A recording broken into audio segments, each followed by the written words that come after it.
Saudações, meus amigos, aqui o Cristiano, canal Russificando, falando mais uma vez com vocês. Hoje nós vamos falar a respeito de uma notícia que tem sido muito comentada ultimamente no Brasil e mesmo nos Estados Unidos. Tem sido muito comentada em determinados blogs, diga-se de passagem, blogs sensacionalistas, que diz respeito ao voo que dois cisnes brancos, ou seja, o famoso bombardeiro supersônico estratégico Tu-160, fizeram até a Venezuela, para a qual não apenas voaram, como também, evidentemente, aterrissaram. E isso, claro, deu margem a uma série de interpretações, diversas pessoas que têm apresentado diferentes versões deste acontecimento. Porém, a principal pergunta que deve ser feita: dois bombardeiros supersônicos com capacidade nuclear da Federação Russa, da Força Aérea Russa, aterrissaram na Venezuela. E daí? E daí? Já estão comentando sobre a possibilidade da abertura de uma base militar da Rússia na Venezuela. E daí? Vocês sabem quantas bases militares os americanos têm na América Latina? Vocês têm pelo menos ciência? Será que isso foi pelo menos colocado, foi discutido por algum blogger, né? Por algum Nando Moura da vida, por algum Hoje no Mundo Militar da vida, de que os americanos agora estão construindo uma base militar na Argentina, porque isso saiu aqui na mídia russa. Isso saiu na mídia russa, mas curiosamente nós não vimos nessa mesma notícia, esse mesmo problema ser sequer discutido, ser sequer apresentado na grande maioria dos canais mais visitados no Brasil. Nós não vimos jornais falando disso, nós não vimos revistas falando disso, e muito menos vimos sequer blogueiros falando disso. Ou seja, não, porque é ruim que estão colocando bases na América Latina. Essas pessoas acham ruim quando é uma base russa, curiosamente. Qual é o risco que um país como a Rússia representa para o Brasil? Não representa risco nenhum. O brasileiro é muito bem recebido na Rússia. Você chega na Rússia, você diz que é do Brasil, as pessoas geralmente têm uma atitude bastante positiva. Eu lembro até de certa vez que eu estava caminhando com um casal, uma moça brasileira e um rapaz alemão na rua, e a gente conversando em inglês, como eu me despedi deles dois. Então o senhor perguntou para mim: desculpa, vocês são de onde? E eu disse: eu sou do Brasil, como aquela moça também, e o namorado dela é alemão. E aí ele disse assim: isso é muito bom, eu fico contente, eu gosto de brasileiros. Agora eu ficaria descontente se fossem americanos, eu não gosto de americanos.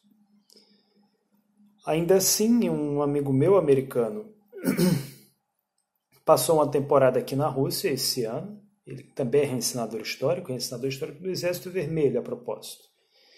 E sempre foi muito bem recebido aqui. Nunca aconteceu de chegar alguém e dizer: esse aqui é americano, não deixa ele fazer isso, não deixa ele fazer aquilo. Não, isso nunca aconteceu. E ele próprio já deu, inclusive, entrevista no meu canal, já disse: desde que eu cheguei aqui, sempre fui muito bem recebido. O cara, muito gente fina, né? Também não vi problemas por ele ser americano aqui. Diversos brasileiros vêm aqui. Todo brasileiro que vem aqui à Rússia comenta sempre a mesma coisa, sempre a mesma conversa. Porque eu fui muito bem recebido aqui, fui convidado para a festa tal, para o casamento de fulano, para a confraternização de cicrano, para a posse de beltrano, para o encontro de expatriados, para a festa dos expatriados, para isso, para aquilo. Ou seja, essa história de que porque russo não gosta de brasileiro, quem quer que tenha dito isso é um completo imbecil. É um cara desonesto, é um safado. Vamos usar aqui as palavras corretas, chamar as coisas pelos seus nomes. Não existe essa história de que brasileiro, de que russo não gosta de brasileiro, ou de que a Rússia não gosta do Brasil, ou de que a Rússia quer lascar o Brasil. Como eu já vi em alguns grupos de Facebook, pessoas inteiramente despolitizadas, inteiramente desinformadas, divulgando esse tipo de boato, divulgando esse tipo de falsa notícia. E claro, hoje, né, em que infelizmente a internet, o YouTube, né, acaba servindo como palco para qualquer esquizofrênico, para qualquer maluco, há uma série de blogs sensacionalistas que geralmente querem ganhar curtidas, né, os famosos caça-likes, e aí publica, né, um vídeo com um título no estilo Rússia prepara-se para atacar o governo brasileiro. Rússia quer atacar, né, traz um bombardeiro nuclear para bem perto das fronteiras do Brasil. Só que, curiosamente, esses serviçais do imperialismo americano nunca falam absolutamente nada sobre o fato de que os Estados Unidos possuem uma grande base, a maior base dos Estados Unidos na América do Sul está na Colômbia. Quantas vezes vocês já viram essas pessoas fazerem qualquer crítica ao governo, ao presidente da Colômbia? Dizer que o governo da Colômbia, que o presidente da Colômbia precisa ser derrubado. Você não vê essas pessoas dizendo isso. Você não vê essas pessoas falarem absolutamente nada sobre a construção de uma base militar dos Estados Unidos da América na Argentina.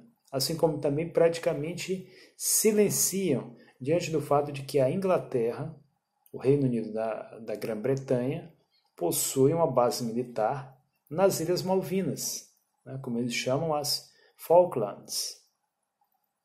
Ninguém comenta isso. Que estranho, não? Que estranho. Isso quer dizer apenas uma coisa, que essas pessoas, a indignação dessas pessoas é uma indignação seletiva. Não pode abrir uma base na América Latina, não pode abrir se for a Rússia. Ou como na época da Guerra Fria, né? Não pode abrir se for a União Soviética, mas os Estados Unidos pode abrir à torta e à direita. E quais são as consequências de uma base militar americana na América do Sul? O melhor exemplo é a Colômbia. O país que mais produz cocaína na América do Sul. Desde que os americanos abriram uma base na Colômbia, cocaína entra no Brasil à torta e à direita. Não só no Brasil, como em vários outros países da América do Sul. Onde existe uma base americana, você sempre vai ter degradação, você sempre vai ter cocaína e heroína no nível mais alto de produção. Eu posso pegar, por exemplo, aqui o caso do Afeganistão. Desde que os americanos se enfurnaram no Afeganistão, desde que eles se instalaram lá e lá permaneceram, os Estados Unidos são o país que mais produz heroína no mundo. O Afeganistão é o país que mais produz heroína no mundo. A heroína, a cocaína que tem aqui na Rússia, a grande parte vem do Afeganistão. Você tem no Afeganistão plantações de ópio, plantações que são famílias que se ocupam com isso, ópio que por sua vez é a matéria-prima da heroína, e tudo isso é protegido por quem? Pelos US Marine Corps. Você encontra notícias, né? Aqui não é fake news, aqui não é coisa que a gente está dizendo aqui para ganhar curtida, não. Isso aqui você abre a Fox e você encontra lá na Fox a notícia de que os Estados Unidos da América dão guarida à produção de ópio destinada à produção de heroína. E essa heroína, por sua vez, sai do Afeganistão, passa por ex-repúblicas soviéticas, como o Tajiquistão especialmente, e entra aqui na Rússia de forma contrabandeada. A mesma coisa acontece no Brasil, na América do Sul. Você tem uma base militar dos Estados Unidos na Colômbia e de onde é que vem a droga, de onde é que vem a cocaína que é consumida no Brasil? Grande parte vem da Colômbia. E, ironicamente, os Estados Unidos dizem ironicamente, que são contra o tráfico de drogas. Querem promover uma guerra contra o tráfico.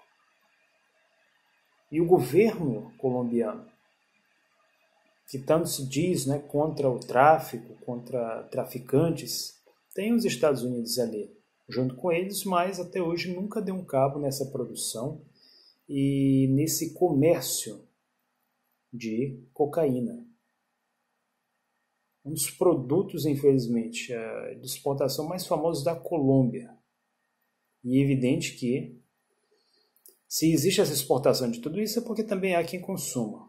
Nos Estados Unidos, no Brasil, em muitos lugares.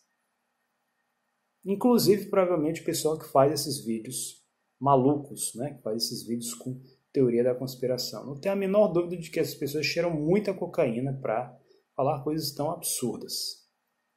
Então, ou seja, quando nós falamos da presença russa na América do Sul, é uma presença, na minha opinião, necessária como um equilíbrio de poder.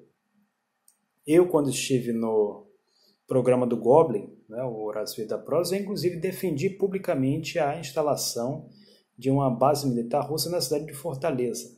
Fortaleza teria sido perfeita para instalar uma base dos fuzileiros navais russos. Quando eu participei eu participei como tradutor da comitiva da Federação Russa do BRICS, eu lembro que nesse encontro havia marinheiros, né? Havia capitães de fragata, capitães de corveta, pessoas, quer dizer, de alto posto militar, na cidade de Fortaleza, que a propósito é uma cidade com grande importância estratégica. O Brasil não dá a Fortaleza nem metade da importância que a cidade tem do ponto de vista estratégico, quer dizer, uma cidade grande, uma cidade naval, próxima da Europa, próxima dos Estados Unidos, com um porto, com um histórico, né? Basta lembrar que os americanos construíram, quer dizer, bases militares em Fortaleza durante a Segunda Guerra Mundial, para o monitoramento do Pacífico Sul e, claro, para o pouso de seus aviões bombardeiros. Então, quer dizer, qual é o risco que a Rússia oferece hoje para o Brasil, tendo aviões na Venezuela? Nenhum. Ainda que a Rússia abrisse, digamos, não colocasse lá aviões, e sim que instalasse uma base militar, qual seria o problema? O Brasil, que era para estar liderando isso aí, já que o Brasil é, a propósito, um parceiro estratégico da Rússia, agora no BRICS. Só que, infelizmente, o problema é que agora, no Brasil, colocaram um louco na presidência, um completo imbecil que não tem nenhuma noção de geopolítica, um sujeito totalmente fanático, né? Fanático por torturadores, um sujeito sem compostura, descontrolado, que até na fala, até na mímica, na expressão, na linguagem corporal dele, você vê que é um indivíduo completamente destemperado. Indivíduo completamente descontrolado e que, se ele não tem o controle nem sobre ele mesmo, quanto mais sobre um país do tamanho do Brasil. Então, essas notícias falsas, né, que estão jogando agora na blogosfera brasileira, essa história de conflito, né, da Rússia com os Estados Unidos, com a Venezuela, com o Brasil, seja lá o que for, não passam de uma coisa chamada teoria da conspiração. O que é teoria da conspiração? Normalmente é quando um jovem que não tem o que fazer, um sujeito completamente vazio, um sujeito que não tem leitura, não tem livro, abre um site na internet e aí vê lá algo do tipo, porque UFOs reptilianos estão querendo incitar um conflito entre país X, por isso eles vão agir assim. Então eles fazem um drama grande na página deles e assim ganham visibilidade, ganham curtidas, né? E assim faturam no YouTube.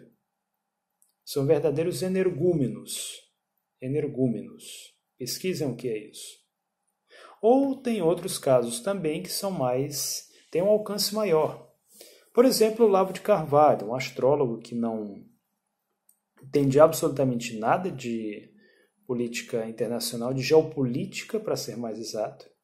Não sabe como funciona a dinâmica da política internacional e fica jogando coisas, né, opiniões de ódio do tipo, porque os russos querem conquistar o mundo.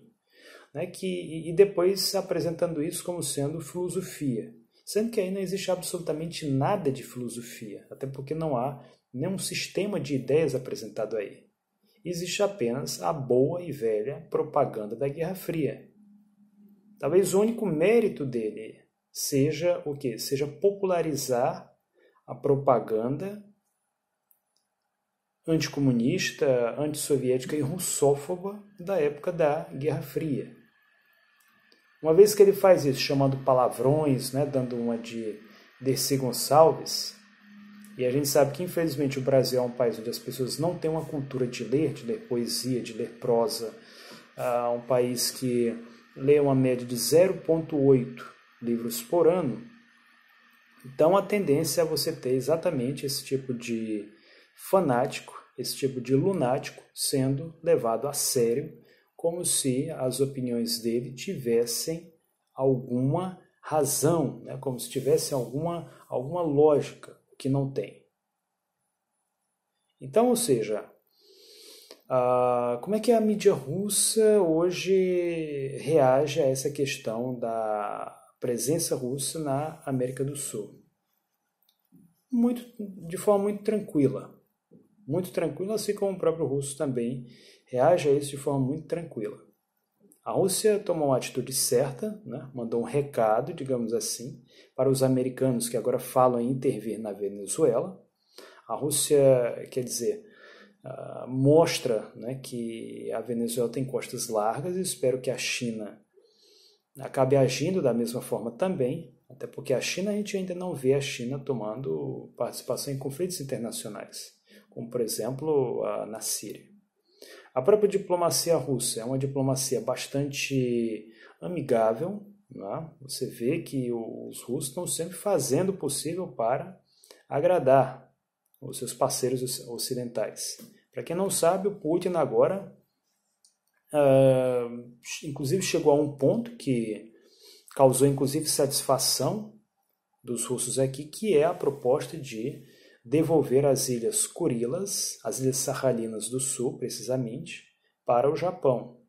Que eles dizem assim, não, porque lá tem pouca gente, então se o Japão ficar com essas ilhas, o Japão está pedindo tanto, então a gente pode ganhar na diplomacia ponto com os japoneses, pode ganhar reputação com eles. Quem jogou o famoso bom e velho Warcraft sabe a importância que é você ganhar reputação com uma facção. Só que isso é um problema, uma vez que as ilhas Sakhalinas do Sul são ilhas muito importantes do ponto de vista estratégico. Durante a época soviética, lá ficavam os mísseis balísticos intercontinentais. Era estritamente proibida sequer a passagem de aviões sobre aquelas ilhas. E hoje está sendo discutida a proposta de entregá-las ao Japão. Já há alguns grupos que dizem que Kaliningrado, né, a antiga Königsberg, tem que ser devolvida à Alemanha. Há grupos na Rússia que dizem isso. Como há setores também da sociedade, é claro que são minoritários, mas esses grupos existem, que dizem que locais importantes como a cidade de Vyborg, né, e mesmo parte da Carélia precisam retornar para o controle da Finlândia. Isso é um sério problema, né? E a Rússia vem tentando, quer dizer, de forma pacífica, sempre na base da conversa, resolver essas questões, esses lides com diversos povos, com diversos países. A Rússia possui alguma lide, algum conflito com o Brasil no momento? Não. A Rússia possui boas relações com o Brasil, são relações que, infelizmente, provavelmente não irão melhorar devido ao governo que foi eleito agora, mas que ainda assim a Rússia vem fazendo, né, o famoso papel de boa vizinhança com seus parceiros do BRICS, com um presidente que poderá colocar tudo a perder agora a partir do dia 1º de janeiro. Então essa aqui foi a nossa transmissão sobre a presença do cisne branco do Tupolev 160, bombardeiro nuclear estratégico, neste momento na Venezuela, que não representa nenhum tipo de ameaça para o Brasil.